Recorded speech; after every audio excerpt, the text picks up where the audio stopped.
Assalamualaikum warahmatullahi wabarakatuh. Saya Syekh Abudin. Terima kasih banyak kerana anda berada di channel YouTube saya dan terima kasih banyak jika anda telah tekan butang subscribe. Kalau belum tekan butang berkenaan, tekan butang itu sekarang. Jika ada video-video yang bermanfaat, insya-Allah akan ada di feed YouTube anda. Baru-baru ini siaran TV Al-Hijrah menerbitkan satu tayangan pendek yang mendakwa Nabi cuba membunuh diri. Lalu ada sebahagian orang cuba untuk mempertikaikan kisah berkenaan dan mengatakan bahawa adakah agenda Wahabi telah masuk ke TV Al-Hijrah. Dakwaan berkaitan Nabi cuba untuk membunuh diri ini disandarkan kepada sebuah kitab sirah yang popular, tulisan Ibn Hisham rahimahullah. Itulah yang disebut di dalam TV berkenaan. Dan ini bukan diada-adakan, memang wujud riwayat berkenaan di dalam kitab itu. Dia bukan satu rekaan. Cuma di sini kita mahu mengkaji sejauh manakah kebenaran riwayat berkenaan. Saya teringat dulu, selepas kuliah sirah Nabi menggunakan kitab Ar-Rahiq Al-Makhtum di Masjid Mustaqim Ampang, saya diberitahu oleh salah seorang daripada hadirin. Dia kata kalau riwayat Nabi Muhammad ni cuba bunuh diri ni sampai kepada puak-puak orientalis, pasti mereka suka. Apabila saya pulang ke rumah, saya tidak henti-henti memikirkan perkara ini. Saya semak laman-laman web, saya menyemak hakikat memperlekehkan Nabi SAW,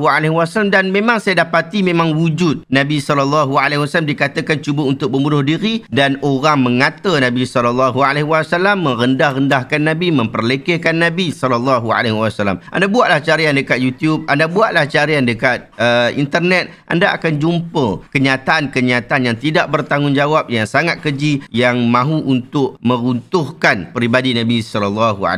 Lalu saya mula menyemak kembali kitab Ar-Rahiq Al-Makhtum yang telah diedit, telah diolah semula, dikemaskini oleh Syekh Safi Rahman sebelum beliau meninggal dunia. Waktu tu buku sirah Nabi Ar-Rahiq Makhtum ni saya belum menterjemahkan secara lengkap, tetapi proses penterjemahan itu sudah bermula. Kerana bezanya buku ini dan juga buku yang sebelum ini ialah buku ini adalah edisi kemaskini. Maksudnya buku yang awal iaitu tahun 1976 tu, buku yang Syekh Safi Rahman menang di dalam pertandingan sirah Nabi tu, buku tu telah dibuat kemaskini oleh Syekh Safi Rahman sendiri. Ada benda yang dia tambah, ada benda yang dia buang, ada benda yang dia pergi buat improvement lagi, dan itu telah disematkan dalam buku ni sebelum beliau meninggal dunia. Menariknya, apa yang saya temui di dalam buku ini, saya dapati perkara yang begitu tidak terduga di dalam buku ini. Yang pertama, Syekh Safi Rahman telah membuang riwayat Nabi cuba membunuh diri daripada riwayat Tabari, daripada riwayat Ibn Hisham, seperti mana yang kita tonton dalam video tu. Yang tu dia dah buang dah. Walaupun sebelum ni ada, tetapi sekarang dah tak ada di dalam riwayat di dalam buku kita ni. Jadi sesiapa yang pernah memiliki buku Ar-Rahiq Al-Makhtum versi tahun 1976 atau 1974 yang banyak ada dalam pasaran Malaysia, yang itulah yang banyak diterjemahkan, yang itulah banyak tersebar, mereka perlu take note isu ini. Syekh dah buang daripada kenyataan asalnya lebih daripada 3 muka surat. Jadi kena hati-hati. Yang kedua, Syekh mengekalkan riwayat Al-Bukhari yang ada dalam buku ni. Cerita yang sama tetapi hanya riwayat Bukhari sahaja yang dikekalkan. Dalam riwayat Bukhari yang Syekh Safi Rahman kekalkan pada muka surat 100, disebutkan bahawa wahyu terputus beberapa waktu sehingga Rasulullah SAW bersedih. Disebabkan itu berkali-kali baginda lari untuk menjatuhkan diri ke puncak gunung. Setiap kali baginda sampai di puncak gunung dan telah bersiap sedia untuk melompat, Jibril menampakkan diri dan berkata, "Wahai Muhammad, sesungguhnya kamu benar-benar seorang Rasul." Mendengarkan suara itu, perasaannya menjadi tenang dan jiwanya pun tenteram sehingga baginda pulang. Namun begitu setelah pulang dari sana, wahyu tidak juga turun. Keesokan harinya baginda melakukan hal yang sama. Tatkala sampai di puncak gunung, Jibril kembali menampakkan diri dan mengatakan apa yang dikatakan tadi. Dan Syekh Safi Rahman letakkan nombor dekat situ, Sahih Al-Bukhari 6982. Lepas pada tu habis dah perbincangan dia tak ada bincang lagi berkaitan tentang isu ini. Jadi ini analisa awal saya. Daripada nas yang ditinggalkan oleh Syekh, kita dapati kemungkinan Syekh telah menemui kritikan terhadap riwayat Tabari dan juga riwayat Ibn Hisham. Lalu beliau membuang riwayat berkenaan daripada buku yang diiktiraf sebagai buku sirah terbaik pada tahun 1974 sehingga menjadi juara dalam pertandingan penulisan sirah antarabangsa. Tetapi dia mengekalkan riwayat yang ada dalam Sahih Al-Bukhari pada buku yang telah diedit ni, buku yang ni. Dan kami telah terjemah dan terbitkan buku ini dengan dengan kemungkinan ia ada kebenaran. Tetapi Syekh Saifur Rahman masih lagi bersikap hati-hati dengan menyebutkan mukadimah. Dia kata, selama hari-hari terputusnya wahyu, Rasulullah berdiam diri dengan perasaan sedih dan penuh tekanan. Jiwa baginda diselimuti kebimbangan dan goncangan yang dahsyat. Dalam kitab Takbir, Al-Bukhari meriwayatkan sebuah nas. Jadi disebutkan benda tu. Memang benar Nabi SAW merasa sedih. Ini bertepatan dengan kitab Sahih Al-Bukhari dalam kitab tafsir bab firman Allah, Iqra bismi rabbikal ladzi khalaq. Disebutkan dalam riwayat berkenaan, tidak lama kemudian Waraqah meninggal dan wahyu terhenti sehingga Rasulullah merasa sedih. Saya menyangka bahawa Syekh Saifur Rahman tidak menyebutkan Nabi cuba membunuh diri dalam penulisannya kerana sikap berhati-hati. Tidak ada perkataan cubaan membunuh diri di dalam buku ini. Tiada satu pun perkataan bunuh diri disebutkan dalam buku sirah Nabi Ar-Rahiq Al-Maktum yang telah diedit ni. Bahkan Syekh Saifur Rahman tidak memanjangkan isu ini seperti mana yang dilakukan di dalam isu tempoh Nabi berada di Gua Hira, iaitu bab sebelum itu. Kita melihat bahawa bab itu masih lagi panjang dan rujukannya masih lagi berjela-jela. Beliau hanya masukkan riwayat Bukhari sahaja dan mencukupi dengan riwayat berkenaan apabila menceritakan berkaitan tentang hal ini. Pada bahagian pengantar pula, Syekh Saifur Rahman menyebutkan bahawa beliau sangat mengharapkan ada satu kritikan akademik sekiranya berlaku kelompongan dalam buku beliau. Ketika itu beliau kata tali kekangannya semakin rosak, maksudnya beliau sudah semakin tua, tidak mampu seteliti seaktif dahulu. Lalu dia sudah cuba memurnikan apa yang dia mampu dan selebihnya diserahkan kepada ahli akademik yang lain. Maka sudah menjadi sangat perlu untuk kita membuat semakan dalam isu ini. Sahabat-sahabat, perbuatan membunuh diri ialah dosa besar di dalam agama Islam. Bahkan ia adalah amalan terkutuk yang difahami oleh semua orang yang berakal waras sekalipun dia tidak menerima agama. Tak kiralah sebelum Nabi dilantik sebagai Rasul ataupun selepas Nabi dilantik sebagai Rasul, ia kekal sebagai satu perkara yang tidak elok, yang tidak berasas, yang juga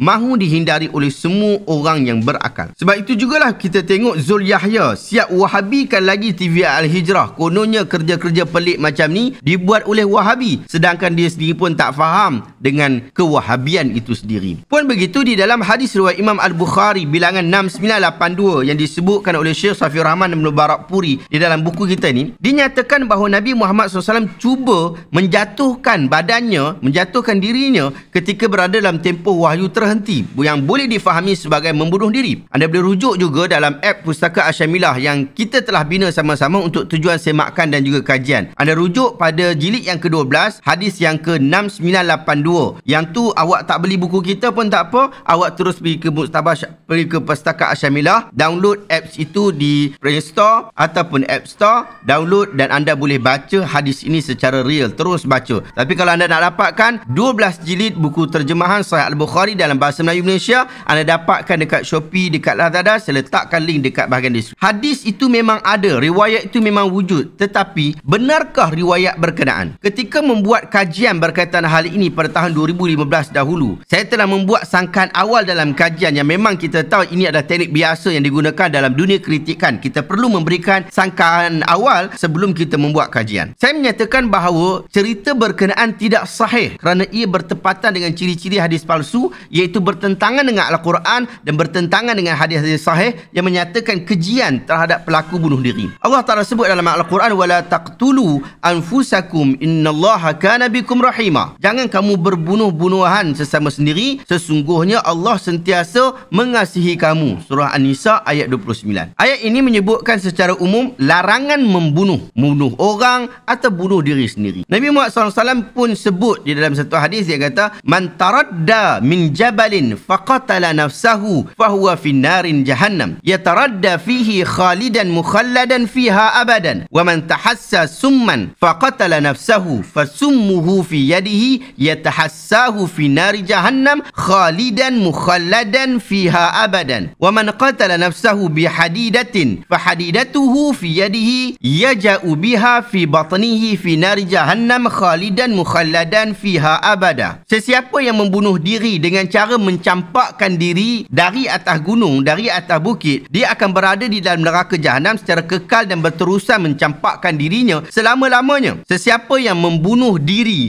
dengan meneguk racun, maka racun akan terus berada di tangannya dan dia akan meneguk racun berkenaan di dalam api neraka selama-lamanya. Sesiapa yang membunuh diri dengan sesuatu objek tajam, maka objek itu akan terus berada di tangannya di dalam api neraka dan akan kekal bersamanya dan terus menikamnya selama-lamanya. Hadis ini sahih riwayat Imam Bukhari bernombor 5778. Maka setelah ayat Al-Quran dan hadis sahih telah menguatkan tentang keburukan bunuh diri, maka ia tidak sesuai dilakukan oleh Nabi SAW yang sentiasa menjadi pedoman untuk perkara kebaikan dan manusia yang terbaik di dalam memahami akhlak manusia terpilih. Takkan kita nak kata dia ni cuba bunuh diri, attempt to kill himself, suicide. Bagi memudahkan penelitian, saya akan bahagikan analisa hadis kepada 4 bahagian. Yang pertama, daripada sudut rekod hadis, kita akan tengok hadis ini disebutkan dekat mana lagi. Yang kedua, daripada sudut sanad hadis, siapakah yang meriwayatkan hadis ini. Yang ketiga, kita akan melihat bahagian pertama pada hadis 6982 dan bahagian kedua pada hadis 6982. Jom kita tengok 4 hal berkenaan. Yang pertama, bahagian rekod hadis. Ada 5 kali hadis ini disebutkan dalam Sahih Bukhari. Tetapi apakah perbezaan lafaz yang dimaksudkan oleh Syekh? Untuk menjawab persoalan tersebut, saya perincikan dengan beberapa bahagian kisah berikut. Nak bagi hampa faham, kita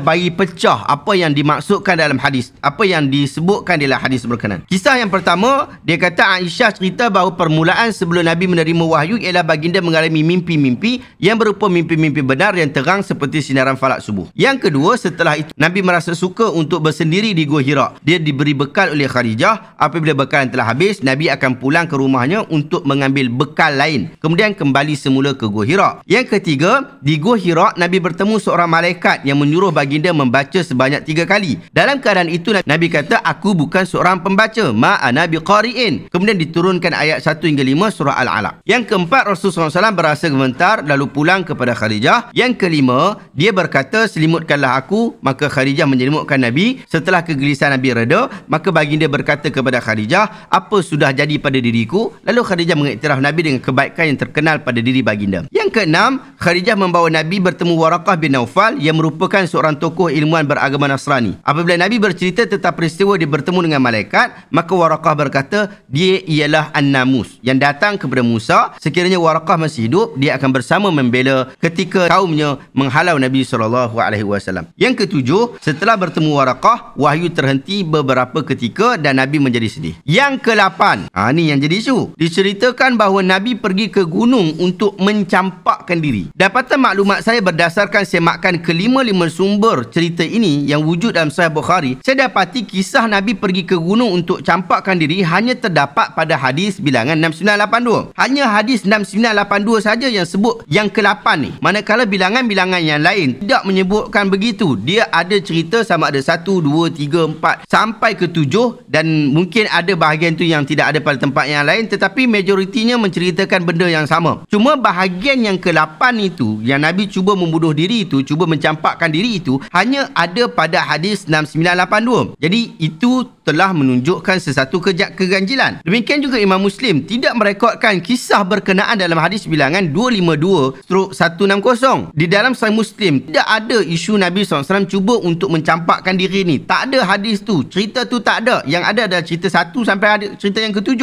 Tapi yang ke-8 tak ada. Anda boleh rujuk dalam Kitabul Iman bab permulaan wahyu. Namun intipati kisah berkenaan terdapat dalam riwayat-riwayat di dalam kitab-kitab yang lain. Antaranya dalam kitab Musnad Imam Ahmad disebut, Sahih Ibn Hibban disebut juga, dan Syekh Syu'aib Al-Arnaud dia sebut isnad hadis ini sahih bertepatan dengan syarat Syekhain, melainkan kata-kata berikut. Dia kata melainkan, dia buat pengecualian sehingga Rasulullah berasa sangat sedih dan seterusnya. Ia adalah balagha az-Zuhri, ianya wahiyah, ia adalah sangat-sangat lemah. Maksudnya kisah nombor 8 tidak ada. Riwayat itu tak benar. Riwayat itu wahiyah, sangat lemah. Dalam Musannaf Abdul Razak pula, di sana disebutkan wujud keterlibatan seorang perawi yang bernama Ma'mar. Demikian juga dalam kitab Iman Ibn Mandah, wujud keterlibatan Ma'mar. Nanti kita bincang Ma'mar ni siapa. Tapi di dalam rekod-rekod hadis cerita benda ni. Kisah ini juga disebutkan dalam Tabaqat Tabaqat Al-Kubra. Di dalam sanadnya terdapat seorang perawi bernama Muhammad bin Amr Al-Waqidi. Al-Hafiz Ibn Hajar menyatakan matruk sekalipun luas ilmunya. Begitu juga terdapat perawi bernama Ibrahim bin Muhammad iaitu Ibn Abi Yahya yang disebut oleh Al-Hafiz sebagai matruk. Jadi riwayat itu tidak diterima. Dalam tarikh Tabari juga disebutkan di dalam matan hadisnya menyatakan Nabi bertemu Jibril dalam keadaan mimpi, bukan jaga. Yang ni menunjukkan bahawa hadis ni mungkar, lagi tak boleh pakai. Jadi semua riwayat lain selain Al-Bukhari juga tidak sahih. Jadi semua riwayat lain selain daripada riwayat Al-Bukhari adalah riwayat-riwayat yang tidak sahih, yang tidak boleh dipegang. Yang tinggal hanya riwayat Bukhari sahaja. Perlu diteliti semula. Jadi itu bahagian rekod-rekod kitab-kitab hadis yang kita telah buat semakan. Kita pergi kepada bahagian yang kedua, iaitu daripada sudut sanad hadis. Di dalam sanad hadis Bukhari yang telah kita sebutkan, hanya 2 tempat saja wujud keterlibatan perawi bernama Ma'mar. Yang pertama pada hadis bilangan 4956, ia menyebutkan hadis berkaitan tentang perkara pertama yang dialami oleh Rasulullah SAW ialah mimpi yang benar. Datang padanya malaikat, lalu ia berkata Iqra' bismi rabbikal ladzi khalaq, dalam surah Al-Alaq ayat 1 hingga 5. Jadi itu hadis yang pertama. Hadis berkenaan tiada isu kerana ia juga diriwayatkan dalam bilangan yang lain. Maksudnya riwayat-riwayat itu juga disebutkan oleh riwayat-riwayat lain, atau lebih tepat ia juga diriwayatkan oleh anak murid Az-Zuhri yang lain. Jadi tak ada masalah. Namun riwayat Ma'mar pada bilangan 6982 terdapat 2 kecacatan. Yang pertama, Ma'mar adalah perawi yang sahih, tetapi dia bersendirian di dalam meriwayatkan hadis ni. Anak murid Al-Imam Az-Zuhri ni ramai, tetapi pasal apa? Ma'mar seorang je riwayatkan riwayat ni. Orang lain tak riwayatkan riwayat ni. Dia seorang-seorang dia tunggal, dia bersendirian dalam bab ni, berlaku tafarud. Bahkan terdapat tambahan kisah yang tidak ada pada riwayat-riwayat yang lain. Di dalam riwayat Uqail daripada Ibn Shihab dan riwayat Yunus daripada Ibn Shihab tidak terdapat tambahan berkenaan. Ini menjadikan riwayat berkenaan syaz, riwayat berkenaan patut diragui. Yang kedua, hadis berkenaan menjadi mursal dan mu'dal kerana yang menyebutkan apa yang sampai kepada kami fima balaghana ialah Al-Imam Zuhri. Ia bukan kata-kata Aisyah, ia bukan kata-kata perawi hadis. Ia difahami daripada bentuk penceritaan hadis berkenaan. Inilah yang ditegaskan oleh Imam Al-Hafiz Ibn Hajar Al-Asqalani di dalam dia ulas hadis ni. Dia telah membuat kritikan awal, bukan kita membuat kritikan. Kita hanya mencari-cari kritikan para ulama berkaitan hadis ni, lalu kita menjumpai kritikan Ibn Hajar Al-Asqalani ketika dia mensyarahkan hadis ni. Al-Zuhri adalah seorang tabi'in yang tidak mendengar terus sesuatu hadis daripada Rasulullah SAW. Bahkan dia tidak menyatakan nama sahabat Nabi yang dia sandarkan kepada tambahan ini. Balaghat Az-Zuhri atau balaghat orang lain tidak diterima kerana sanadnya terputus daripada sumber utama. Nanti saya akan sebut berkaitan tentang balaghat. Maka riwayat hadis ini diragui dan jatuh pada pangkat dhaif. Yang ketiga, isi kandungan pertama hadis ni.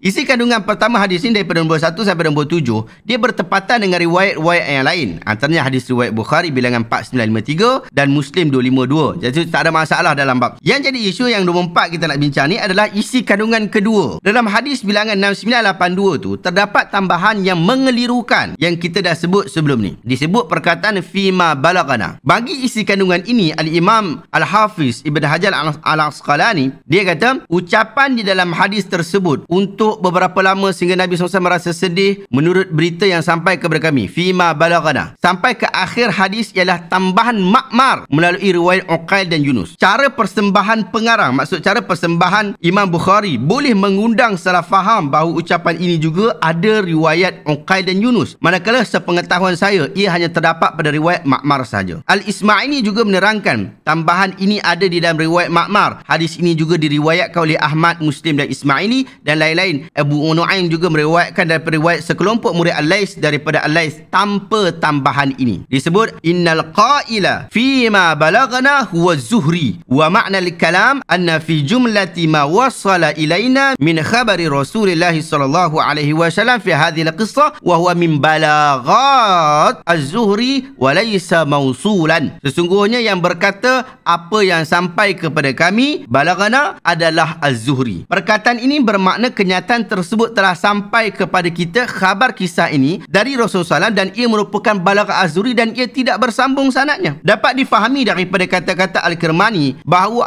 Al-Imam Al-Bukhari menambah riwayat berkenaan fima balaghana bagi memudahkan orang untuk membezakan antara hadis yang sahih dan juga tambahan Az-Zuhri. Jadi isu balaghat ada situ. Balaghat ni apa? Balaghat ni ialah hadis-hadis yang diriwayatkan oleh perawi dengan menggunakan istilah balaghani atau balaghana tanpa menyebutkan secara lengkap sanad-sanadnya. Bagi orang yang mengetahui ilmu istilah balaghat, nescaya dia tidak akan keliru dengan pendekatan Imam Bukhari ini. Jadi apa kesimpulan kita nak dapat pada kajian kita hari ini yang panjang kita rekod hari ini? Setelah dinyatakan dapatan kajian ini, maka ini kesimpulan saya. Yang pertama, sekalipun hadis dakwaan Nabi Muhammad cuba untuk membunuh diri ini datang daripada rekod Imam Bukhari, ia tidak sahih. Yang kedua, kisah berkenaan adalah daripada Al-Imam Az-Zuhri, bukan daripada kisah Aisyah, yang menjadikan hadis ini tidak sahih. Tambahan ini tidak sahih. Yang ketiga, tidak semua yang ada dalam Sahih Al-Bukhari adalah sahih, tetapi semua hadis-hadisnya yang mempunyai sanad bersambung adalah sahih. Namun kita menyatakan bahawa kitab Sahih Bukhari adalah kitab yang paling banyak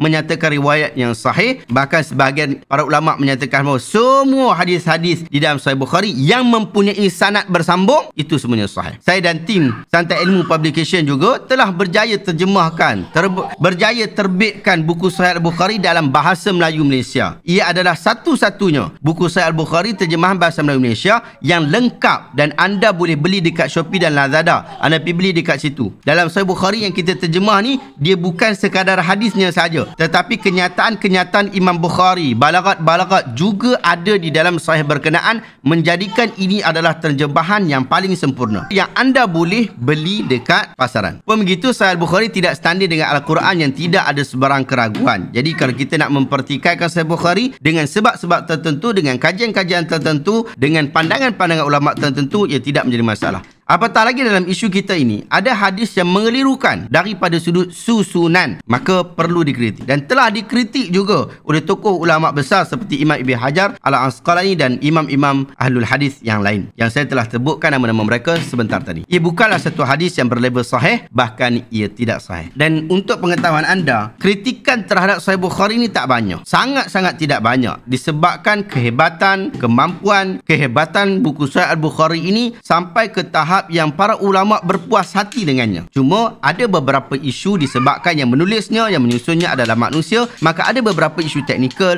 yang perlu dibincangkan, perlu diperjelaskan kepada awam. Wallahu ta'ala alam. Adakah anda dapat sesuatu yang bermanfaat pada hari ini? Jika anda rasa video hari ini bermanfaat, tekan butang share. Semoga orang lain juga mendapat manfaat yang sama. Terima kasih banyak. Assalamualaikum warahmatullahi wabarakatuh.